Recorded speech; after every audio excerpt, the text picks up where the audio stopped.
Hi all, welcome back to my channel. ഇന്ന് നമ്മൾ ഉണ്ടാക്കാൻ പോകുന്നത് ഒരു ബ്രോസ്റ്റഡ് ചിക്കനാണ്. നമുക്ക് വീട്ടിൽ തന്നെ പെട്ടെന്ന് ഉണ്ടാക്കിയെടുക്കാൻ പറ്റുന്ന ഒരു ചിക്കനാണ്. അപ്പം നമുക്ക് എന്താ ആവശ്യം നോക്കാം.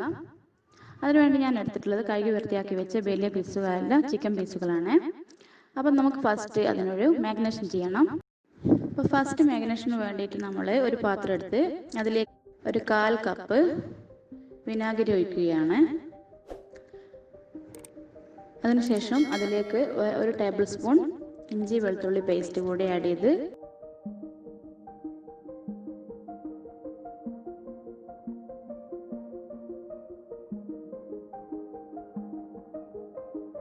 പിന്നീട് ഒരു 1.5 ടേബിൾ സ്പൂണോളം കാശ്മീരി മുളകും കൂടി ചേർക്കാവുന്നതാണ്.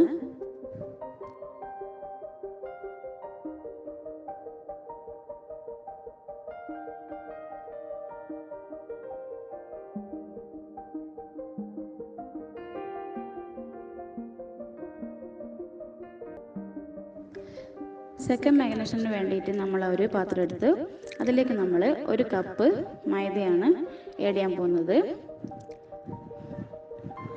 അതിനുശേഷം അതിലേക്ക് നമ്മൾ ഒരു 1/4 കപ്പ് കോൺഫ്ലവറും കൂടി ആഡ് ചെയ്യേണ്ടതാണ്. അതിനുശേഷം നമ്മൾ ഒരു 1.5 ടേബിൾ സ്പൂണോ അരിപ്പൊടി ചേർക്കുന്നുണ്ട്. അരിപ്പൊടി ചേർക്കുന്നത് എന്താണെന്ന് വെച്ചാൽ നമുക്ക് നല്ലൊരു സോഫ്റ്റും കിട്ടും, അതുപോലെ പുറമേ നമുക്കൊരു ക്രിസ്പിനെസ്സും കൂടി കിട്ടും. അതിൻ്റെ കൂടെ ഞാൻ ഒരു 2 ടേബിൾ സ്പൂൺ ഓട്സ് കൂടി ചേർക്കുന്നുണ്ട്.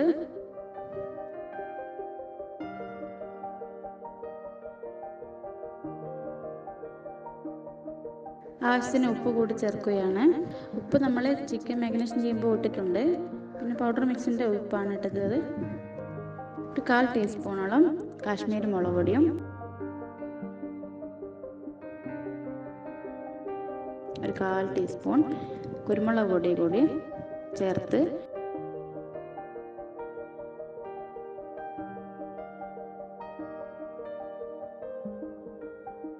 ഈ ഒരു പൗഡർ നമ്മൾ കൈകൊണ്ട് നന്നായി മിക്സ് ചെയ്തെടുക്കുക.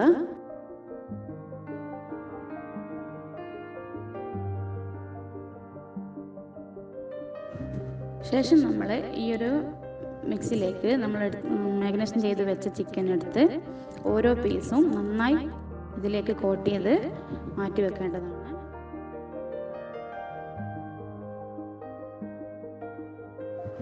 അപ്പോൾ എല്ലാ പീസസും ഞാനിവിടെ നന്നായി കോട്ട് ചെയ്ത് വെച്ചിട്ടുണ്ട്. അതിനുശേഷം നമുക്ക് തേർഡ് മാഗ്നേഷൻ ചെയ്യാൻ വേണ്ടിയിട്ട് ഒരു മിക്സ് റെഡിയാക്കാം. അപ്പോൾ അതിനു വേണ്ടിയിട്ട് നമുക്ക് ഒരു ബൗളിലേക്ക് 2 മുട്ടയാണ് ഞാൻ എടുത്തിട്ടുള്ളത്. അതിലേക്ക് ആവശ്യത്തിന് ഉപ്പും ചേർത്ത് ആ മുട്ട നന്നായി മിക്സ് ചെയ്തെടുക്കുക.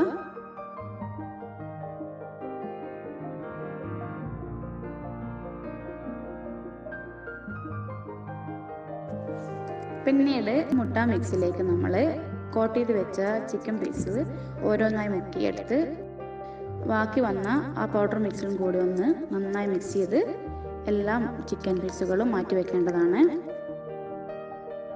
മാഗ്നേഷൻ ചെയ്യുമ്പോഴേക്ക് ഞാൻ ഗ്യാസ് സ്റ്റോപ്പിൽ ഒരു ചീനച്ചട്ടിയിൽ എണ്ണ ചൂടാൻ വെച്ചിട്ടുണ്ടായിരുന്നു. അതിലേക്ക് നമ്മൾ മാഗ്നേഷൻ ചെയ്ത് വെച്ച ചിക്കൻ പീസുകൾ ഇട്ട് കൊടുക്കുകയാണ്.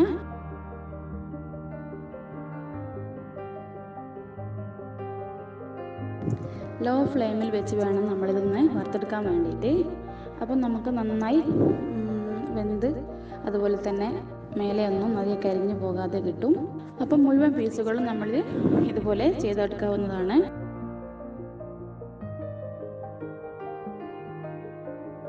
വറുത്തെടുത്ത ചിക്കനൊക്കെ നമ്മൾ കോരി മാറ്റി വെച്ചിട്ടുണ്ട്. ഇനി നമുക്ക് ഒരു സെർവിങ് ഡിഷിലേക്ക് മാറ്റാം. അപ്പം സ്വാദിഷ്ടമായ നമ്മുടെ ഈ ബ്രോസ്റ്റഡ് ചിക്കൻ റെഡി ആയിട്ടുണ്ട്. അപ്പം എല്ലാവരും ട്രൈ ചെയ്ത് നോക്കുക. വീട്ടിൽ തന്നെ പെട്ടെന്ന് നമുക്ക് ഉണ്ടാക്കിയെടുക്കാവുന്നതാണ്. അപ്പം എല്ലാവർക്കും ഈ വീഡിയോ ഇഷ്ടപ്പെട്ടാൽ ലൈക്ക് ചെയ്യുക, അതുപോലെ എല്ലാ ഫ്രണ്ട്സിനും ഫാമിലി മെമ്പേഴ്സിനും ഒക്കെ ഷെയർ ചെയ്ത് കൊടുക്കുക. സബ്സ്ക്രൈബ് ചെയ്യാത്തവരുണ്ടെങ്കിൽ സബ്സ്ക്രൈബ് ചെയ്യുക. അപ്പോൾ അടുത്ത വീഡിയോയിൽ വരുന്നതുവരെ ബൈ ബൈ.